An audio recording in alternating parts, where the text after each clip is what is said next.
Aku akan membagikan salah satu kisah horor yang terjadi di lingkungan tempat tinggalku, tepatnya di Bandar Lampung. Memang kejadian ini tidak dialami olehku maupun keluargaku, melainkan dialami oleh salah satu tetanggaku. Meski demikian, kisah ini sudah sangat booming dan diketahui oleh banyak orang di daerahku.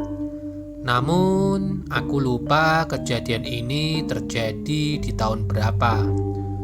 Hari itu, salah satu warga di daerahku meninggal dunia. Meninggalnya secara wajar, kalau tidak salah karena sakit. Seperti biasa, warga sekitar saling membantu dengan mengurusi jenazah, mulai dari memandikan, mensolatkan, hingga sampai akhirnya ke penguburan.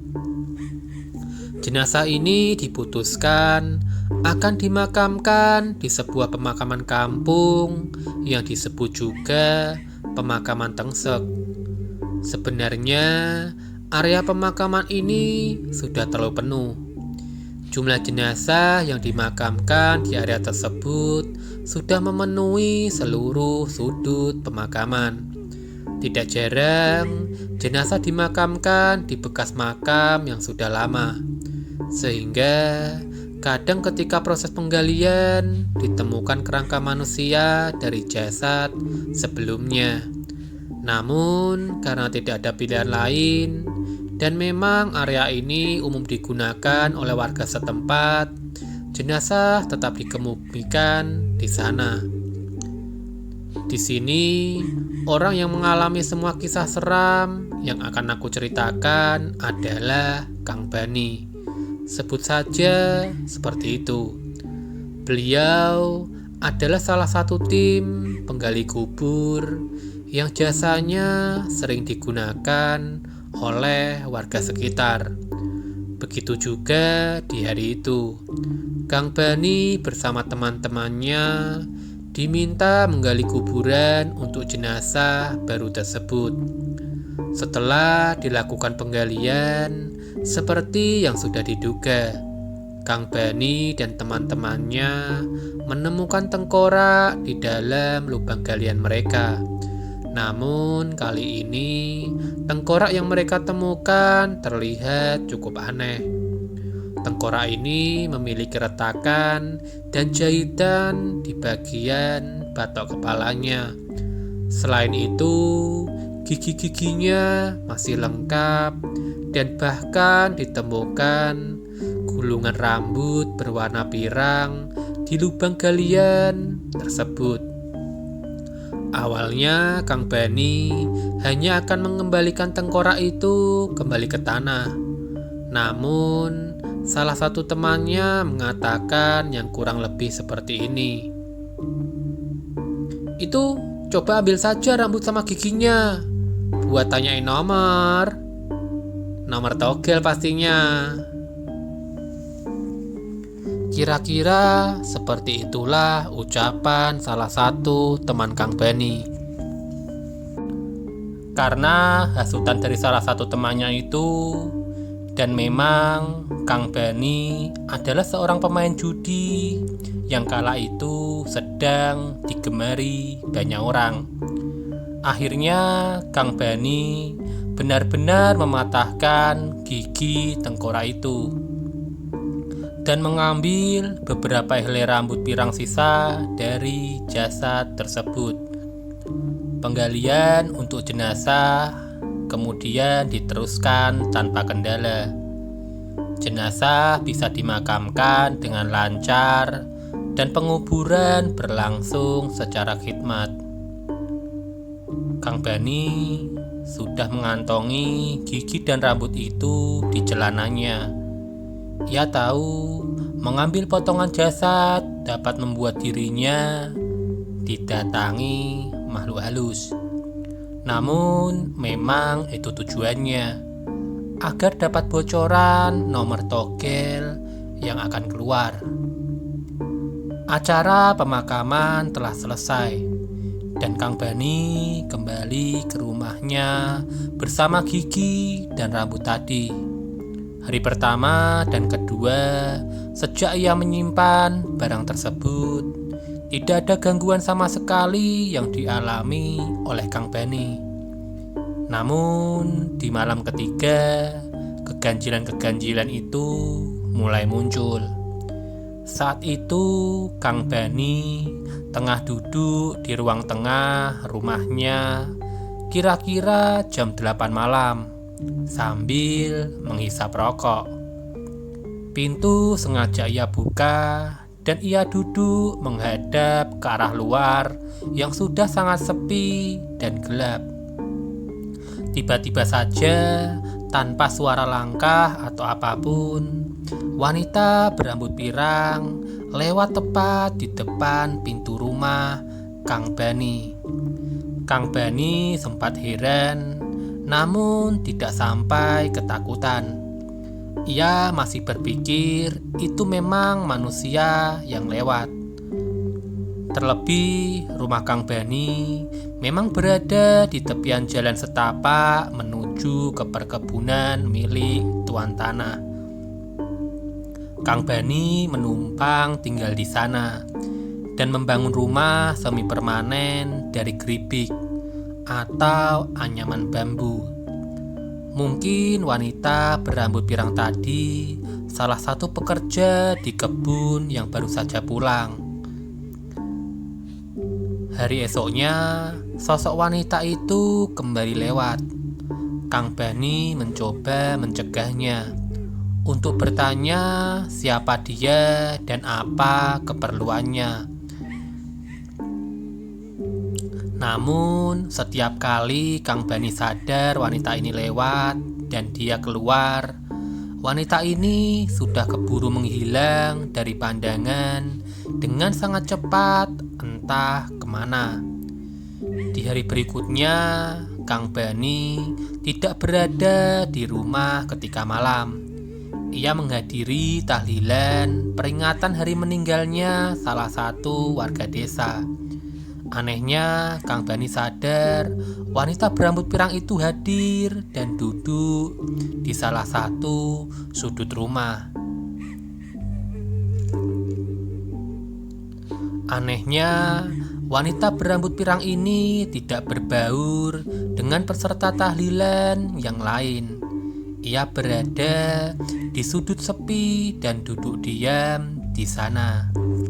Lagi-lagi Kang Bani mengira sosok ini hanya warga biasa yang juga ikut tahlilan. Ia juga tidak memperhatikan wajah dari wanita ini karena ia menunduk. Yang jelas wanita ini memiliki rambut pirang yang sama dengan yang sering lewat di depan rumahnya. Acara tahlilan pun selesai. Kang Bani pun kembali ke rumah tanpa curiga terhadap apapun. Saking tidak adanya tanda-tanda yang aneh, ia bahkan sudah lupa bahwa ia menyimpan gigi dan rambut itu di dalam kamarnya. Sesampainya di rumah, anak dan istri Kang Bani tengah menonton di ruang tengah. Setelah mengucapkan salam, Kang Bani pun bergegas masuk ke kamar untuk melepaskan baju kokonya dan mengganti celana. Namun ketika ia membuka pintu, wanita pirang yang tadi ada di rumah tahlilan sudah duduk bersila di atas kasur Kang Bani. Kang Bani sontak kaget dan melihat ke arah istri dan anaknya. Ia hampir saja memberitahukan hal itu kepada istrinya. Namun, ia urungkan. Ia tahu benda yang ia bawa sepertinya mulai bereaksi. Kang Bani pun lalu kembali ke kamar dan mendapati wanita tadi sudah menghilang. Kang Bani lalu mencari gigi dan rambut yang ia simpan. Keduanya masih tersimpan dengan rapi. Walaupun ia sudah mengetahui sosok wanita pirang yang ia temui itu bukanlah manusia, Kang Bani tetap tidak merubah niat utamanya untuk mendapatkan nomor dari sosok itu. Ia kembali menyimpan kedua benda itu dan menunggu momen yang tepat untuk dia bertanya perihal judi togel tersebut. Hingga kemudian pada tengah malam, masih di hari yang sama, rumah geribi Kang Bani bergoncang dengan sangat kuat seperti terkena gempa. Hal ini tidak hanya dirasakan oleh Kang Bani, namun dirasakan juga oleh istri dan anaknya. Alih-alih kabur dan menyelamatkan diri, Kang Bani justru berteriak-teriak meminta nomor apa yang akan keluar di hari esok. Namun, goncangan tersebut makin menjadi-jadi. Dan sialnya tidak ada jawaban apapun yang terdengar dari pertanyaan Kang Bani tadi. Kang Bani terus mencoba bertanya di tengah istri dan anaknya yang ketakutan karena goncangan tersebut. Namun, hingga goncangan itu usai, jawaban yang diharapkan tidak juga terdengar. Sejak saat itu, warga mulai melaporkan kemunculan pocong di sekitar rumah Kang Bani. Kadang berdiri diam persis di depan rumah, kadang berada di atas pohon yang berada tepat di depan rumahnya. Pocong itu hanya diam, seperti menunggu, dan saksi mata yang menyaksikan kemunculannya pun cukup banyak. Isu ini terus menyebar hingga istri dan anak Kang Bani ketakutan sendiri. Kang Bani yang tetap keras hati menyimpan benda itu akhirnya mendapatkan teguran keras. Ia yang juga berprofesi sebagai penarik becak diikuti oleh sosok pocong itu ketika hendak pulang ke rumah. Dengan melayang rendah, pocong itu mengejar Kang Bani yang terus menjerit sambil sekuat tenaga mengayuh becaknya. Terornya juga semakin menjadi-jadi. Kang Bani sering histeris dan lemas karena kemunculan pocong yang sangat tiba-tiba di hadapannya. Namun entah kenapa ia tidak berpikir untuk membuang kedua benda yang ia simpan. Hingga akhirnya salah satu ustadz menyarankan beliau untuk menyingkirkan semuanya. Kang Bani awalnya ragu, namun akhirnya memilih melakukan saran tersebut. Gigi dan rambut itu ia bersihkan, lalu ia kafani ulang, lalu ia sholatkan seorang diri. Ia menggali tanah yang dekat dengan tempat ia menemukan tengkorak kemarin dan menguburkannya tepat di sana. Diketahui pula tengkorak itu adalah milik jenazah wanita kampung sebelah yang meninggal karena kecelakaan dengan luka di kepala dan sempat dijahit, namun takdir tetap menyatakan dirinya meninggal.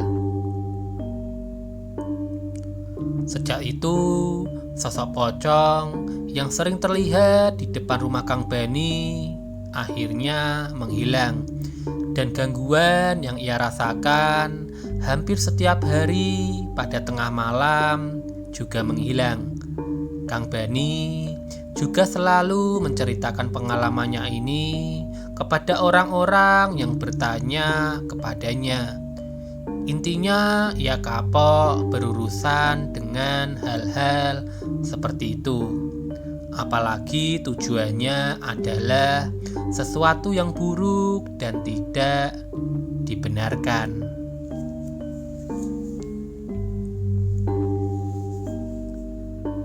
Sekian cerita misteri malam ini.